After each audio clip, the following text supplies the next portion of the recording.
Today we're talking about oil, a commodity that recently became cheaper than hand sanitizer. Now there are two problems hitting the oil industry right now. First, a complete lack of demand, which pushed prices down. And second, a completely muddled meeting that somehow ended up with countries producing more oil than normal, driving prices even lower. Soon the barrel might be the most expensive part. So let me tell you the story of how exactly we got here. Starting last Thursday, when OPEC leaders got together for a meeting in the back room's back room to discuss how to cut oil supply across the board in order to keep prices up. Turns out China, the largest importer of oil, wasn't ordering the amount they normally do. Something about quarantining more than 50 million people wasn't conducive to driving. Similarly, despite the fact that everybody feels like they need a vacation right now, nobody was booking cruises, the petri dishes of the sea, or flights, the petri dishes of the sky. I guess being locked in a recycled air tube with a bunch of strangers for a few hours wasn't appealing during a looming pandemic.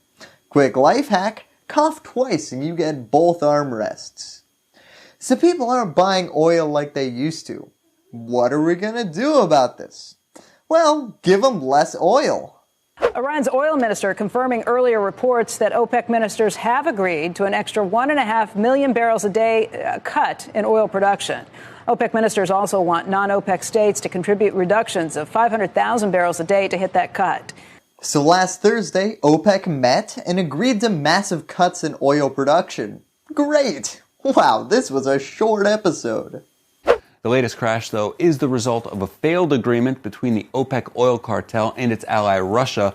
The deal to implement new production cuts fell apart over the weekend, leading the Saudis to slash prices while ramping up production, sparking fears of an all-out price war in crude. It's like convening a meeting to sign a peace treaty and ending up starting World War III.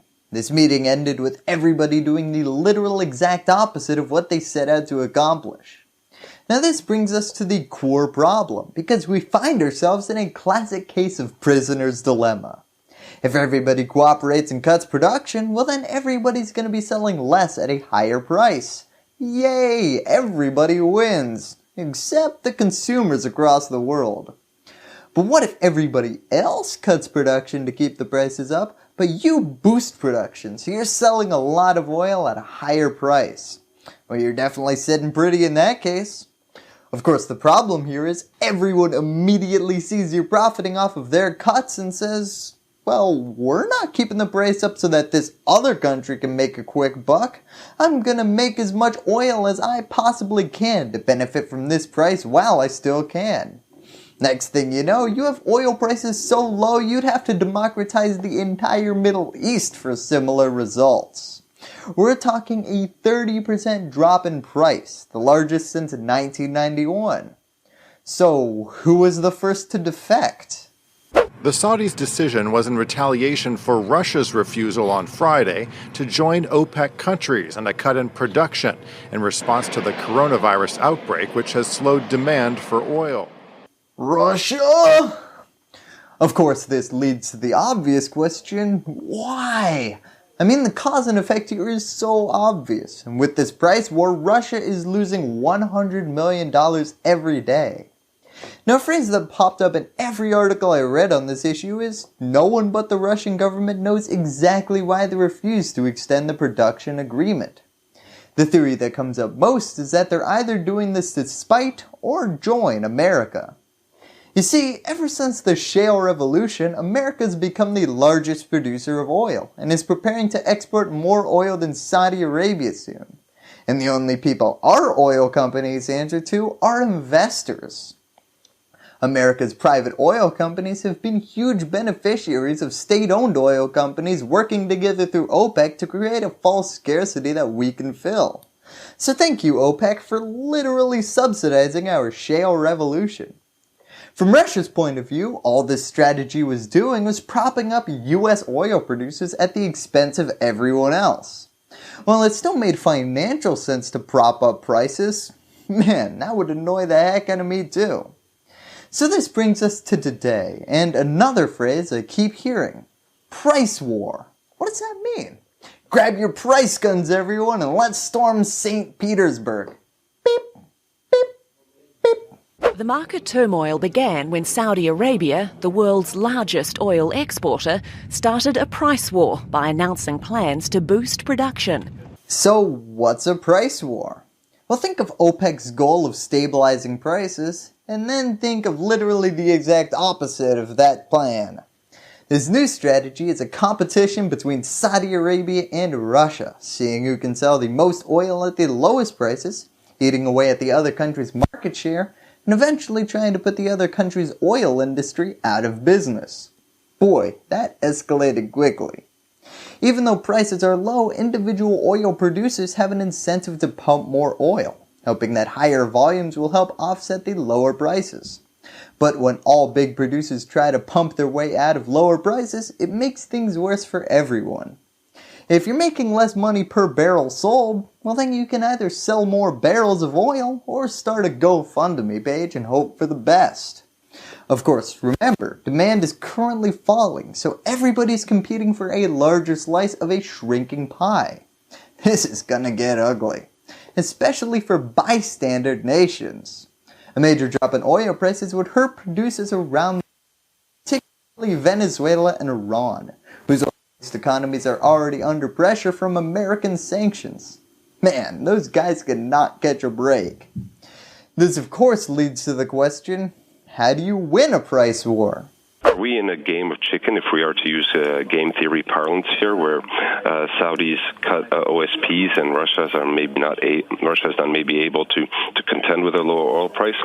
Buckle up, because we're in a game of chicken now. On one side we have Russia, who currently isn't an OPEC member, looking to compete with OPEC for sales on the free market, just like America does now. On the other side, we have Saudi Arabia and OPEC members who are looking to drive the price of oil so low that Russia will be forced back in line because they can't afford to continue selling oil at such a loss. Remember, Russia is currently a pretty oily country, and those sales make up a not small portion of their state's revenue.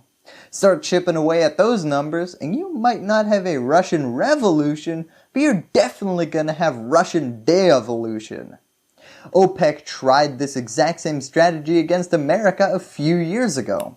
This was reported in 2014. The demand and tumbling prices is seen by some as a deliberate move to send rival producers to the wall. Reports say many shale companies are defaulting on their loans because the oil price has plunged below break-even point. One analyst said the Saudi-led policy of pump, pump, pump was aimed at squeezing Russian and American shale drillers out of the market.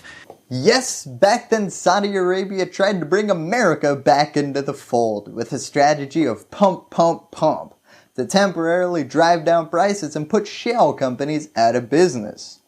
They basically told us, America, if you want prices to recover, why don't you cut some of your production?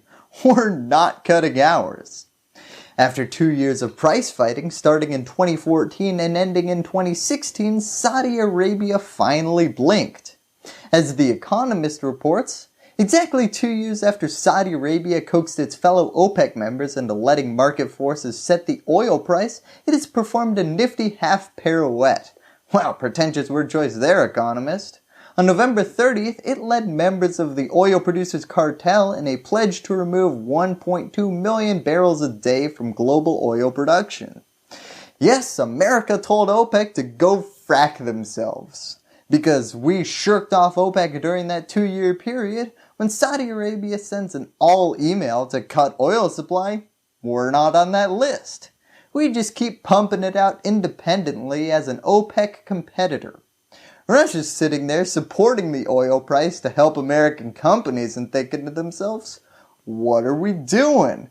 We should be at full production as well. Sure, we might at first lose money, but if we can hold strong, we can be an OPEC competitor along with America. An unfortunate or fortunate, depending on your opinion of fracking, side effect of this Russia fight with Saudi Arabia is, it has de facto reignited the fight with American shale.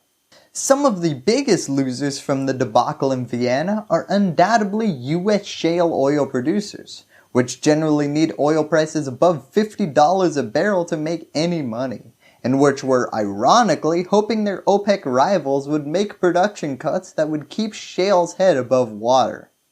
So that's exactly what's going on with the oil price right now. If you don't work in the oil industry, well, enjoy the low pump prices and reduced shipping costs. Thank you, and that's all I have to say about that. Hello YouTube! First, I'd like to thank my patrons for helping me put out my videos.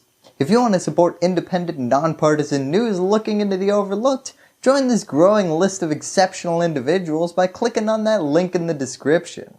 Also remember to subscribe and ring that bell so that freedom will continue to ring. Give me a thumbs up if you like what you saw, and lastly, as always, thank you for watching.